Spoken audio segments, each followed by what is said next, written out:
Bonjour, monsieur. Moi et Jérémy, on est ici pour vous présenter l'anxiété de séparation. Jérémy, commence-nous ça. Merci, Xavier. C'est quoi l'anxiété de séparation?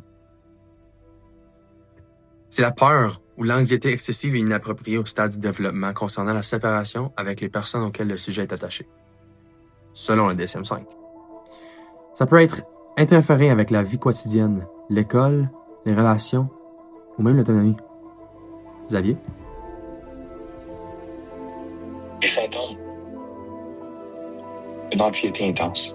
La personne, elle peut ressentir une peur excessive lorsqu'il est séparé d'une personne très importante à eux. L'enfant, elle s'inquiète constamment que quelque chose arrive de grave, soit à eux ou la personne d'importante à eux. Ils peuvent avoir un refus d'aller à l'école. Ils veulent pas être séparés. C'est une grande peur. Ils peuvent avoir des cauchemars, que quelque chose de grave arrive, soit à eux ou à la personne importante. Ils peuvent avoir des symptômes physiques, des maux de ventre, des maux de tête, la nausée ou même des tremblements qui apparaissent souvent au moment de la séparation. Les adultes puis les adolescents peuvent éviter de quitter la maison ou de se sentir seuls, ou même angoissés lorsque quelqu'un de proche est loin.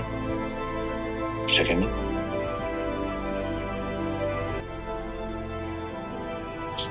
Les différentes causes. Commençons premièrement avec les facteurs biologiques. Donc, premièrement, il y a la prédisposition génétique héréditée, donc hérédité des parents, le stress, les hormones, le déséquilibre chimique cérébral, ou même encore les altérations cérébrales. Retournons en arrière. Et maintenant, les facteurs psychologiques. Les attachements insécurisants à l'enfance. C'est-à-dire, l'enfant n'a pas développé une confiance stable envers la figure parentale. Donc, il a peur que le parent parte ou ne revienne pas. Les expériences de séparation difficiles, une perte, un divorce, une hospitalisation, un éloignement, peuvent toutes créer une peur durable. Un manque d'autonomie ou de dépendance affective, une difficulté à se ressentir en sécurité ou à gérer les situations sans la présence d'un proche. Du stress, un changement important, déménagement, changement d'école, arrivée à un nouvel membre dans la famille, peuvent toutes déclencher ou aggraver l'anxiété. Les modèles parentaux anxieux. Observer des parents très inquiets ou surprotecteurs, évidemment, peuvent apprendre à l'enfant à se rendre la séparation. Donc, c'est-à-dire, si mon père est anxieux et je le vois anxieux, évidemment, je vais me sentir anxieux. Retournons à l'arrière une dernière fois. Pour les facteurs sociaux. La surprotection mentale, comme qu'on a parlé tantôt. Les changements de milieu. Les modèles familiales où l'anxiété est présente. Et comme parlé précédemment, un manque de soutien social. Xavier?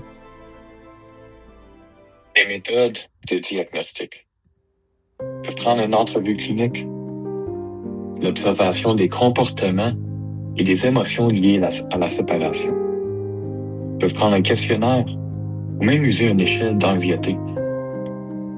Ils peuvent avoir une évaluation de la durée et l'intensité des symptômes. Ils peuvent avoir un diagnostic posé par un psychologue ou un psychiatre, selon les critères du DSM-5. Jérémy? Maintenant, pour les méthodes de traitement. Donc, on a la thérapie cognitive comportementale, en d'autres mots, le TCC, raccourci, qui signifie aider et modifier les pensées et comportements anxieux. C'est aussi la thérapie familiale, qui implique les parents pour favoriser l'autonomie et réduire la surprotection afin de l'éviter la dépendance. Des techniques de relaxation et de pleine conscience, c'est-à-dire apprendre à respirer profondément pour diminuer les réactions physiques. Les médicaments, dans la sévérité du cas, peut être des antidépresseurs, des anxiolytiques, des prescrit par un médecin ou un psychiatre professionnel. Xavier? Maintenant, les mythes contre les faits. Mais Xavier, l'anxiété de séparation, c'est seulement pour les enfants? Je te dis que non. Elle peut aussi toucher les adolescents, même les adultes. Oui, mais Xavier, les parents sont trop protecteurs, c'est de leur faute. Pas exactement. C'est pas exactement de leur faute. Il s'agit d'un trouble multifactoriel, qui veut dire que c'est biologique, environnemental et émotionnel. Oui, mais Xavier, c'est rare, non? Non. C'est beaucoup plus fréquent qu'on le pense. Surtout après des périodes d'instabilité. Par exemple, la pandémie en 2020, ça a affecté beaucoup de gens, ça. Le divorce, ça affecte les adultes. Et le déménagement, ça, c'est qu'est-ce qui affecte plus les adolescents et les jeunes. Jérémy?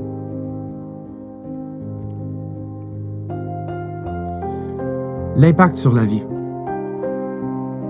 Tu peux avoir de la difficulté à aller à l'école, de faire des amis, parler à tes profs, apprendre. Travailler peut être difficile. Même voyager seul peut être un effort. Les relations sociales sont limitées et peut même s'évanouir. Le manque d'autonomie, la dépendance affective, une fatigue émotionnelle, les troubles de sommeil, les concentrations réduites, un risque accru de développer d'autres troubles anxieux ou dépressifs suite à cette maladie. Xavier?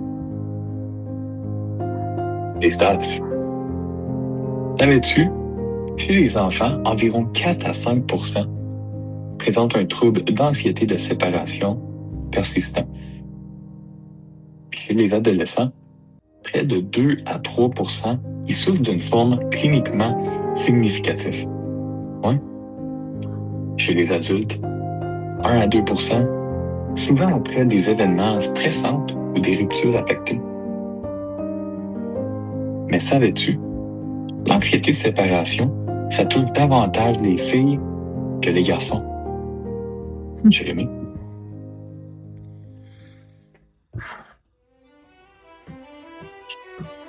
Pour conclure,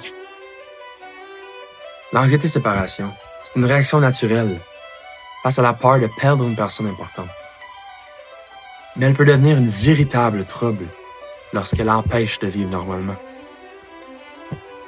Il est essentiel de comprendre qu'il ne s'agit pas d'un caprice ou d'une faiblesse, mais d'une émotion qui mérite une écoute et un accompagnement.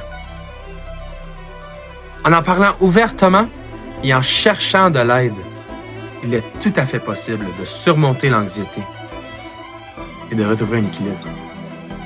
Merci de votre écoute.